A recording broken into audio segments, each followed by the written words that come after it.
हमारे आसपास में जो इवेंट्स होते हैं वो हमेशा ही हमें कुछ ना कुछ मैसेज डिलीवर करने की कोशिश करते हैं। बाकी हम पे डिपेंड करता है कि हम उन मैसेज को समझें या उन्हें इग्नोर कर दें। आज हम जिस मूवी की बात करने जा रहे हैं वह 2017 में आई साइकोलॉजिकल थ्रिलर मूवी है जिसे बेस्ट स्क्रीन प्ले के लिए ऑस्कर मिला था। यह मूवी एकदम ही नए कॉन्सेप्ट पर बेस्ड है जिसमें हम देखेंगे कि कैसे एक यंग लड़का जो कि दूसरे रेस की लड़की से प्यार करता है और कैसे यहाँ उस लड़की के फैमिली से मिलने पर अजीबोगरीब इवेंट्स होते हैं। इस मूवी का IMDb स्कोर 7.7 है और इस मूवी को डायरेक्ट किया है जॉर्डन पेले ने। अगर इस मूवी के सस्पेंस की बात करें तो यह बहुत ही ज़्यादा हैरान कर देने वाला है और इसकी वजह से यह हमें पूरे टाइम मूवी के बारे में सोचने पर मजबूर कर देता है। तो और देरी न करते हुए चलिए शुरू करते हैं मूवी की एक्सप्लेनेशन। मूवी के स्टार्टिंग में हमें एक कैरेक्टर दिखाया जाता है जिसका नाम एंड्रू होता है। वो अपनी गर्लफ्रेंड के घर जाने के लिए रास्ता पूछ रहा होता है। अभी हम देखते हैं कि उसके पास एक वाइट कार आगे रुकती है जो कि धीरे धीरे उसका पीछा करने लगती है। यहाँ पर एंड्रू उसे देखता है और वह इस चीज़ से थोड़ा घबरा जाता है और इससे बचने के लिए वह अपना रास्ता चेंज कर लेता है। लेकिन जब वह पीछे मुड़ के देखता है तो उस कार का गेट खुला हुआ होता है और तभी हम देखते हैं कि अचानक से कोई उस पर हमला कर देता है और उसे बेहोश कर अपने साथ ले जाता है। अब यहाँ पर सीन चेंज होता है जहाँ पर हम फीमेल कैरेक्टर रोज को देखते हैं जो कि अपने बॉयफ्रेंड क्रिस के अपार्टमेंट में जाती है। क्रिस प्रोफेशन से एक फोटोग्राफर होता है और वो दोनों अपना बैग पैक कर रहे होते हैं क्योंकि क्रिस रोज के पेरेंट्स से मिलने के लिए जा रहा होता है। यहाँ पे क्रिस हमें थोड़ा परेशान नज़र आता है और जब रोज उससे इसके बारे में पूछती है तो वह कहता है कि क्या रोज ने अपने पेरेंट्स को यह बताया है कि वह एक ब्लैक गाय को डेट कर रही है। इसके बाद रोज उसे समझाती है कि उसके पेरेंट्स बिल्कुल भी रेसिस्ट नहीं हैं और उनको क्रिस के ब्लैक होने से कोई प्रॉब्लम नहीं होगी। अब ये दोनों रोज के पेरेंट्स के घर निकल जाते हैं। इसी बीच क्रिस सिगरेट निकालता है मगर रोज यहाँ पर उससे सिगरेट लेकर बाहर फेंक देती है और वह कहती है कि उसके पेरेंट्स को सिगरेट पीने वालों पे बहुत गुस्सा आता है। अब यहाँ क्रिस अपने दोस्त रॉड को फ़ोन लगाता है जो कि पुलिस इंस्पेक्टर होता है। वह उससे कॉल करके यह बताता है कि वह रोज के पेरेंट्स के यहाँ जा रहा है और वह उसे अपने डॉग का ख्याल रखने के लिए भी बोलता है। फिर रोज यहाँ पर मजाक में क्रिस को जलाने के लिए रोड से बात करने लगती है और दोनों हंसी मजाक में थोड़ा सा फ्लर्ट करने लगते हैं जिस पर क्रिस जेलस हो जाता है और हमारे उससे फ़ोन लेकर कॉल कट कर देता है। अब यहाँ पर यह दोनों बात कर ही रहे होते हैं तभी हम देखते हैं कि इनकी कार से एक हिरन आकर टकरा जाता है और जब क्रिस कार से उतरकर उसे देखता है तो वह हिरन मर चुका होता है। अब इसके बाद इनके पास एक पुलिस की कार आती है जिसमें से एक वाइट पुलिस इंस्पेक्टर इस एक्सीडेंट के बारे में पूछता है। फिर वो क्रिस को अपना लाइसेंस दिखाने को बोलता है जिस पर रोज गुस्सा होकर पुलिस इंस्पेक्टर से पूछती है कि वो क्रिस का लाइसेंस क्यों मांग रहे हैं जबकि कार तो वो चला भी नहीं रहा था। अब यहाँ रोज पुलिस इंस्पेक्टर के रेसिस्ट बिहेवियर से गुस्से में आ जाती है लेकिन क्रिस रोज को शांत होने को बोलता है और वह पुलिस इंस्पेक्टर को अपना लाइसेंस दिखा देता है। इसके बाद पुलिस इंस्पेक्टर उन दोनों को जाने के लिए बोलता है। यहाँ पर क्रिस रोज को देखकर खुश होता है क्योंकि उसने उसके लिए स्टैंड लिया था लेकिन वो रोज से कहता है कि इस तरीके से पुलिस पर गुस्सा करना सही नहीं था। इसके बाद रोज कहती है कि वह किसी को भी अपने बॉयफ्रेंड से गलत तरीके से बात नहीं करने देगी। फिर ये दोनों रोज के पेरेंट्स के घर पहुंच जाते हैं। यहाँ पर आकर क्रिस रोज की मदर मिस सी और फादर डीन से मिलता है जो कि काफ़ी अच्छे से क्रिस से बात कर रहे होते हैं और देखने में काफ़ी लिबरल लग रहे होते हैं। इसके बाद डीन क्रिस को अपना घर दिखाने के लिए ले जाते हैं जहाँ पे उसे बताते हैं कि मिसी एक हिप्नोथेरेपिस्ट है और वो क्रिस को उसका ऑफिस भी दिखाते हैं। इसके बाद वो क्रिस को अपनी फैमिली फ़ोटो दिखाते टाइम अपने फादर के बारे में बताते हैं जो कि जैसे ओवांस से ओलंपिक के टाइम में रेस हार गए थे और उनको इस हार से उबरने में काफ़ी टाइम लगा था। अब यहाँ पर डीन क्रिस को उसके यहाँ काम करने वाली केयर टेकर जॉर्जिया से मिलाते हैं और वो कहते हैं कि मेरी माँ को भी किचन में काम करना काफ़ी पसंद था। यहाँ नोटिस करने वाली बात यह होती है कि जॉर्जिया भी किचन में खड़ी होकर क्रिस को अजीब तरीके से देख रही होती है और उसे हेलो कहती है जिस पर क्रिस थोड़ा परेशान नज़र आता है। इसके बाद वो क्रिस को गार्डन में काम करने वाले वॉल्टर से मिलाते हैं और वो उससे कहते हैं कि तुम शायद सोच रहे होगे कि हम वाइट लोगों के घर पे काम करने वाले ब्लैक पर्सन्स क्यों हैं। वो क्रिस को बताते हैं कि दरअसल हमने इन्हें अपने पेरेंट्स का ख्याल रखने के लिए रखा था लेकिन उनकी डेथ हो जाने के बाद हमने इन्हें यहीं पर रख लिया था क्योंकि इनके पास रहने के लिए कोई भी जगह नहीं थी। अब यहाँ पर ये सब लोग आफ्टरनून टी के लिए बैठे होते हैं, जहाँ पर मिस सी अपने टीस्पून को कप के साथ अजीबोगरीब तरीके से स्टर कर रही होती है और क्रिस जब इसे देखता है तो उसे ये कुछ अजीब सा लगता है। अब ऐसा क्यों होता है ये मूवी में हमें आगे पता चलेगा। इसके बाद रोज के पेरेंट्स क्रिस के पेरेंट्स के बारे में पूछते हैं, जिस पर क्रिस बताता है कि वो बचपन में ही गुजर गए थे। यहाँ पर हमें घर में काम करने वाली जॉर्जिया को दोबारा दिखाया जाता है, फिर से अजीब तरीके से बिहेव कर रही थी और वो क्रिस को टी सर्व करते वक्त टी गिरा देती है। इसके बाद मिस्सी उसे वहाँ से जाने के लिए कहती है और फिर रोज के पेरेंट्स उसे बताते हैं कि क्या वो उसके ग्रैंडफादर की याद में होने वाली पार्टी के लिए तैयार है, जिस पर रोज कहती है कि वो तो उसके बारे में भूल ही गई थी। और जब ये लोग बात कर रहे होते हैं तभी हम देखते हैं कि रोज का भाई जेरेमी अपने कॉलेज से वेकेशन के लिए घर आ जाता है। अब सीन फोकस करता है डाइनिंग टेबल पर, जहाँ पर हम देखते हैं कि जेरेमी ड्रिंक पीने के बाद क्रिस से लड़ने की बात कहता है और उस पर कुछ रेसिस्ट कमेंट भी करता है, लेकिन रोज और उसके पेरेंट्स इस मैटर को यहीं पर शांत करा देते हैं। और यहाँ पर रोज क्रिस के साथ हुए बिहेवियर के लिए सॉरी बोलती है और इसके बाद वो दोनों सोने के लिए चले जाते हैं। अब आधी रात को क्रिस की आंख खुलती है और वो बाहर सिगरेट पीने के लिए जाता है। जब वो बाहर आता है तो वो देखता है कि वॉल्टर उसकी तरफ भागा हुआ आ रहा है और जैसे ही वो उसे टकराने वाला होता है तभी वो एकदम से मुड़ जाता है। इसके बाद वो पीछे मुड़कर देखता है, तभी वो एकदम से चौंक जाता है क्योंकि पीछे ही विंडो में जॉर्जिया अपने बालों को ठीक कर रही होती है। लेकिन ये दोनों इतनी रात को ये सब चीज़ें कर रहे होते हैं, यह देखकर क्रिस बहुत ही ज़्यादा चंबे में आ जाता है। और जैसे ही वो अपने रूम में जाने वाला होता है उसी के बीच में रोज़ की मदर उसे अपने पास बुलाती है और वो उसे कहती हैं कि स्मोकिंग करना एक बुरी हैबिट है और वो चाहे तो वह उसकी स्मोकिंग छुड़ाने में मदद कर सकती हैं, जिस पर क्रिस हंसता है। इसी बीच में मिस्सी उसकी माँ के बारे में बताने के लिए बोलती है। पहले तो क्रिस उसे इसके बारे में बताने से मना करता है, लेकिन बाद में मिस्सी वापस से कप के ऊपर स्पून टच करने लगती है और इसके बाद क्रिस धीरे धीरे हिप्नोसिस में जाने लगता है और वो अब उससे पूछती है कि अब तुम्हें कैसा लग रहा है, तो वो बोलता है कि वह हिल भी नहीं पा रहा है। और इसके बाद हम देखते हैं कि मिस्सी उसे कहती है कि तुम अब एक डार्क प्लेस में जा रहे हो, जहाँ पर हम देखते हैं कि क्रिस अपने आप को एक ऐसी जगह पर पाता है जहाँ पर चारों तरफ अंधेरा ही अंधेरा होता है। दरअसल ये सारी सिचुएशन क्रिस के हिप्नोसिस में होने की वजह से हो रही होती है। और जब क्रिस की आंख खुलती है तो वह अपने आप को बेड में पाता है और वह देखता है कि अब सुबह भी हो चुकी है। फिर वो बाहर टहलने के लिए निकल जाता है, जहाँ वॉल्टर उससे पिछली रात के लिए माफ़ी मांगता है और वो उसे बताता है कि वो अक्सर ही रात में एक्सरसाइज किया करता है। और इसी के साथ वॉल्टर रोज के बारे में भी कुछ कमेंट करता है, जिसे देखकर क्रिस को थोड़ा सा गुस्सा आता है और वो ये सारी बात रोज को जाकर बताता है और रोज उससे कहती है कि वो इसके बारे में अपने फादर को बताएगी। इसके बाद क्रिस उसे यह भी बताता है कि शायद उसकी माँ ने उसे रात को हिप्नोटाइज किया था, जिसकी वजह से अब उसका स्मोकिंग करने का मन नहीं कर रहा है। इस पर रोज उसे सॉरी कहती है और वो बोलती है कि मेरी वजह से तुम्हें ये सारी चीज़ें सहनी पड़ रही हैं। लेकिन क्रिस उसे कहता है कि नहीं, यह तो अच्छी ही बात है कि मेरी स्मोकिंग की हैबिट छूट जाएगी। अब यहाँ पर रोज क्रिस को अपने घर में होने वाली पार्टी के लिए तैयार होने के लिए बोलती है और जब ये लोग दोनों तैयार होकर नीचे जाते हैं तब हम देखते हैं कि काफ़ी सारे गेस्ट यहाँ पर आ चुके होते हैं। यहाँ पर जो गेस्ट आए होते हैं वो मोस्टली ओल्ड कपल होते हैं, जो कि क्रिस से अजीबोगरीब तरीके के सवाल पूछ रहे होते हैं, जिसे सुनकर क्रिस परेशान होता है और उसे थोड़ा गुस्सा भी आने लगता है। फिर वो इस सब चीज़ से बचने के लिए आसपास टहलने का सोचता है और उसे यहाँ पर एक अमेरिकन अफ्रीकन दिखाई देता है, जिससे कि बात करने के लिए वो उसे हेलो बोलता है और वो कहता है कि उसे देखकर उसे अच्छा लगा। लेकिन वो आदमी क्रिस से बात करने में ज़्यादा इंटरेस्ट नहीं दिखाता है।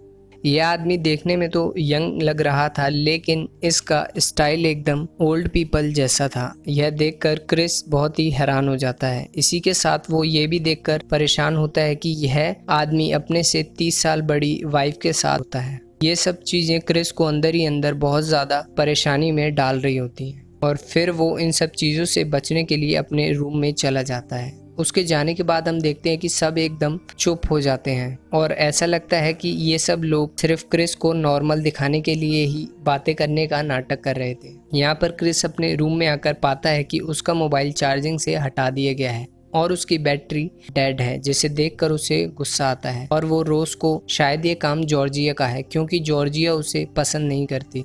और फिर रोज़ वहाँ से चली जाती है। इसके कुछ देर बाद जॉर्जिया आकर उससे इस चीज़ के लिए माफ़ी मांगती है और वो कहती है कि उसने यह सफाई के टाइम हटा दिया था और वो इसे वापस से चार्जिंग में लगाना भूल गई थी। लेकिन इसी बीच में बात करते करते वह क्रिस के सामने अजीबोगरीब तरीके से रोने लग जाती है, जिसे देखकर क्रिस से वहाँ से जाने के लिए बोलता है। अब इन सब चीज़ों से परेशान आकर क्रिस अपने फ्रेंड रॉड को फ़ोन करता है और यहाँ पर हो रहे अजीबोगरीब इंसिडेंट के बारे में बताता है। जैसे ही क्रिस उसे सारी बात बताता है, रॉड उससे कहता है कि उसे फटाफट से यहाँ से निकल जाना चाहिए, क्योंकि ऐसा भी हो सकता है कि ये सब वाइट पीपल मिलकर उस पर कुछ हिप्नोसिस करके उसे अपना स्लेव बना ले। लेकिन क्रिस इन बातों को ज़्यादा सीरियसली नहीं लेता और वो फ़ोन को कट कर देता है। अब यहाँ पर रोज़ क्रिस को थोड़ा सा माइंड फ्रेश करने के लिए पास ही टहलने के लिए ले जाती है। उसके जाने के बाद हम देखते हैं कि यहाँ पर जितने भी गेस्ट होते हैं वो एक तरीके का गेम खेल रहे होते हैं, जिसमें कि क्रिस की फ़ोटो लगी होती है और ये सब लोग उस पर बिंगो कार्ड से कुछ बिडिंग कर रहे होते हैं। ये चीज़ देखने में काफ़ी अजीब लगती है, क्योंकि इसे देखने से ऐसा लगता है कि शायद ये लोग क्रिस की बोली लगा रहे हैं। और इसी बिड के दौरान हम देखते हैं कि एक आदमी इस बिड को जीत जाता है। फिर इस सीन को यहीं पर कट कर दिया जाता है और यहाँ पर टहलते वक्त क्रिस और रोज थोड़ा सा इमोशनल हो जाते हैं और क्रिस रोज को बताता है कि वो अपनी मदर के अलावा सिर्फ उसको प्यार करता है, और क्योंकि अब उसकी मदर इस दुनिया में नहीं रही हैं तो रोज के अलावा उसका इस दुनिया में कोई भी नहीं है, जिसे देखकर रोज उसे गले लगा लेती है और वो क्रिस को कहती है कि अगर क्रिस को यहाँ पर कुछ प्रॉब्लम हो रही है तो वो लोग यहाँ से चले जाएंगे। इसके बाद क्रिस खुश हो जाता है और ये लोग वापस से पार्टी में जाते हैं, जहाँ पर हम देखते हैं कि काफी सारे ओल्ड कपल क्रिस से उसके अफ्रीकन अमेरिकन होने का एक्सपीरियंस पूछ रहे होते हैं। लेकिन तभी क्रिस इस क्वेश्चन को उस दूसरे ब्लैक पर्सन पर डाइवर्ट कर देता है, जिससे कि वो थोड़ी देर पहले ही मिला था। और जब वो आदमी इसका रिप्लाई कर रहा होता है तभी क्रिस को उसकी शक्ल कुछ याद आती है और वो इस चीज़ को लेकर उसकी फ़ोटो खींचने लगता है। लेकिन इसी बीच फ़ोटो लेने के दौरान उसके मोबाइल से फ्लैश ऑन होता है और हम देखते हैं कि उस फ्लैश को देखकर उस आदमी को एक अजीब तरीके से सीजर्स आने लग जाते हैं और वो क्रिस की तरफ चिल्लाता हुआ उससे बोलता है कि तुम यहाँ से बाहर निकल जाओ। क्रिस इस चीज़ को देखकर बहुत ही डर जाता है। अब उस हमारे आसपास में जो इवेंट वो बाहर आता है और वो अब एकदम नॉर्मल दिखाई दे रहा था। यहाँ पर रोज के पेरेंट्स क्रिस को बोलते हैं कि उसे सीजर्स की प्रॉब्लम है और उसी की और फ्लैश ऑन होने की वजह से उसको सीजर्स आ गए थे, और इस बात के एक्सप्लेनेशन से क्रिस बहुत ज़्यादा सेटिस्फाई नहीं होता और फिर वो रोज के साथ अपने रूम में चला जाता है। यहाँ पर वो उस आदमी की फोटो खींचकर अपने फ्रेंड रॉड को भेजता है। इस फोटो को देखकर रॉड उसे बताता है कि यह तो उनके साथ पढ़ने वाला लड़का एंड्रू है, जो कि 6 महीने पहले ही गायब हो गया था। और यहाँ पर रॉड क्रिस को कहता है कि वह जल्दी से जल्दी करके इस घर से बाहर निकल जाए। क्रिस उसकी इस बात को इस बार सीरियसली लेता है और वो रोज को अपना बैग पैक करने के लिए बोलता है और कार की चाबी निकालने के लिए बोलता है। तभी हम देखते हैं कि रोज कार की चाबी लेने के लिए बाहर चली जाती है और जैसे ही क्रिस अपना बैग पैक कर चुका होता है तभी वो देखता है कि पास ही के एक ड्रॉर में एक बॉक्स पड़ा होता है। वो उस बॉक्स को खोलकर देखता है तो यहाँ पर हमें एक शॉकिंग चीज दिखाई देती है, जिसमें वो कई और ब्लैक पर्सन्स के साथ दिखाई दे रही होती है। इसे देखकर हम ये समझ जाते हैं कि रोज क्रिस से पहले भी कई और ब्लैक पर्सन के साथ रिलेशन में थी। और इसके बाद एक और बड़ा शॉकिंग ट्रुथ ये निकल कर आता है कि इसी में उनके घर में काम करने वाली जॉर्जिया और वॉल्टर की भी पिक्स थी। यह चीज देखकर क्रिस एकदम से डर जाता है और वो इस सब को बंद कर रख देता है। लेकिन तभी हम देखते हैं कि रोज उसे ऐसा करते हुए देख लेती है, लेकिन क्रिस ऐसे बिहेव करता है कि जैसे उसने कुछ नहीं देखा है और वो उससे कार की चाबी देने के लिए बोलता है और उस रूम से बाहर जाने की कोशिश करता है। और तभी हम देखते हैं कि जैसे ही क्रिस गेट के बाहर जा रहा होता है तभी रोज की पूरी फैमिली उस गेट के पास खड़ी होती है। यहाँ पर क्रिस रोज से चिल्लाकर कार की चाबी मांगता है और यहाँ पर उसकी पूरी फैमिली एक अजीब तरीके की स्माइल करके उससे कहती है कि उसे इतनी जल्दी यहाँ से नहीं जाना चाहिए। और तभी हम देखते हैं कि रोज अपने पर्स से कार की चाबी निकालती है और वो भी स्माइल कर बोलती है कि तुम्हें पता है कि मैं ये कीज तुम्हें नहीं दे सकती। इस चीज से क्रिस बहुत ज्यादा गुस्से में आ जाता है और वो रोज के भाई पर हमला करने के लिए जाता है, लेकिन उसको हिप्नोटाइज कर लेती है जिससे कि वो बेहोश हो जाता है। अब यह लोग उसे ले जाकर एक रूम में बंद कर देते हैं, जहां पर वो उसके हाथ पैर को सोफे से बांध देते हैं। और थोड़ी देर बाद जब क्रिस को होश आता है तब उसके सामने एक टीवी ऑन होता है, और यहाँ पे हमें इस मूवी का सबसे बड़ा सस्पेंस पॉइंट दिखाई देता है। दरअसल ये पूरी फैमिली एक कल्ट का हिस्सा थे, जिसकी शुरुआत रोज के दादा ने की थी, जिसके तहत ये लोग ब्लैक पर्सन को पकड़कर उनके दिमाग को ओल्ड पर्सन के दिमाग से रिप्लेस कर देते थे। अब यहाँ पर होता ये था कि उस ओल्ड पर्सन को एक नया शरीर मिल जाता था और इसकी वजह से उसकी लाइफ इमॉर्टल हो जाती थी। और इस ब्रेन रिप्लेसमेंट के दौरान ये लोग उस पुराने आदमी के दिमाग का एक पोर्शन उसके साथ रखते थे, ताकि वो ये तो पता लगा पाए कि वो कौन है, लेकिन वो उस सिचुएशन पे कुछ भी रिस्पॉन्ड ना कर पाए और उस बॉडी पर उस ओल्ड आदमी का पूरी तरीके से कंट्रोल हो जाए। और यही रीज़न होता है कि हमें जो मूवी में जॉर्जिया और वॉल्टर दिखाई गए होते हैं, उन्हें भी रोज ने इसी तरीके से फंसाया हुआ होता है। और इन सब चीज़ों की सर्जरी रोज का फादर डीन कर रहा होता है, जो कि अपने बेटे को भी मेडिकल की पढ़ाई इसीलिए करवा रहा होता है ताकि वो लोग इस काम को बाद में कंटिन्यू कर सकें। अब यहाँ पर इन लोगों का ब्लैक लोगों को चूज करने का रीज़न ये होता है कि क्योंकि इन्हें लगता है कि वो लोग फिजिकली और मेंटली ज़्यादा सुपीरियर होते हैं। अब इन सब चीज़ों के बाद क्रिस के सामने टीवी पर एक हिप्नोसिस का साउंड आता है, जिसके चलते ही वह दोबारा से हिप्नोसिस में चला जाता है और वो सो जाता है। अब यहाँ पर क्रिस का फ्रेंड रोड अपने डिपार्टमेंट में क्रिस के गायब होने की कंप्लेंट की बात करता है, और वो उन लोगों को बताता है कि शायद रोज के पेरेंट्स ने क्रिस को किडनैप कर लिया है और वो उसे स्लेव बनाने वाले हैं। इस पर बाकी डिपार्टमेंट के लोग हंसते हैं और वो रोड की बात को सीरियसली नहीं लेते। इसके बाद रोड घर पर जाकर दोबारा से क्रिस को कॉल करता है, लेकिन इस बार कॉल क्रिस की गर्लफ्रेंड रोज उठाती है और वो उसे कहती है कि क्रिस तो यहाँ से 2 दिन पहले ही निकल गया है। लेकिन जब रोड उससे कुछ और सवाल पूछता है तो वो उनका जवाब नहीं दे पाती। इस पर रोड को उस पर पूरा शक हो जाता है। अब यहाँ क्रिस को दोबारा से होश आता है और उसके सामने दोबारा से टीवी को ऑन कर दिया जाता है, और यहाँ पर हमें उस आदमी की पिक्चर दिखाई देती है जिसके साथ की क्रिस का ब्रेन रिप्लेस होने वाला था। और वो यहाँ पर क्रिस को पूरी सर्जरी के दौरान शांत होने की बात कहता है, लेकिन क्रिस इस चीज़ से घबरा जाता है। इसके बाद जैसे ही हिप्नोसिस का साउंड चालू होने वाला होता है, तभी क्रिस उसी सोफे की रुई को अपने कान में डाल लेता है और हिप्नोसिस के साउंड से बेहोश होने का नाटक करता है। यहाँ पर डीन सर्जरी की सारी तैयारियां कर चुका होता है और वो अपने बेटे जेरेमी को क्रिस को लाने के लिए बोलता है। जैसे ही जेरेमी क्रिस के हाथ पैर खोलता है, क्रिस उस पर हमला कर उसे बेहोश कर देता है। फिर वो डीन के पास जाकर उसे अटैक कर मार डालता है, और इसी तरीके से वो रोज की मदर को भी मार डालता है। अब जैसे ही वो बाहर आता है, यहाँ पर जेरेमी जिससे कि होश आ जाता है, वो उसे बाहर जाने से रोकता है और उसे मारने की कोशिश करता है, लेकिन क्रिस यहाँ पर लास्ट मोमेंट पे जेरेमी को भी मार डालता है और उसके पास से कार की चाबी लेकर बाहर जाने लगता है। तभी हम देखते हैं कि उसकी कार के सामने जॉर्जिया आ जाती है, जो कि कार से टकराकर गिर जाती है। इस चीज को देखकर उसे अपनी मदर की याद आ जाती है और वो जॉर्जिया को लेकर कार में बिठाता है, लेकिन हकीकत तो ये होती है कि ये जॉर्जिया नहीं बल्कि रोज की ग्रैंड मदर होती है, क्योंकि जॉर्जिया के दिमाग के साथ उसका माइंड रिप्लेस कर दिया गया था।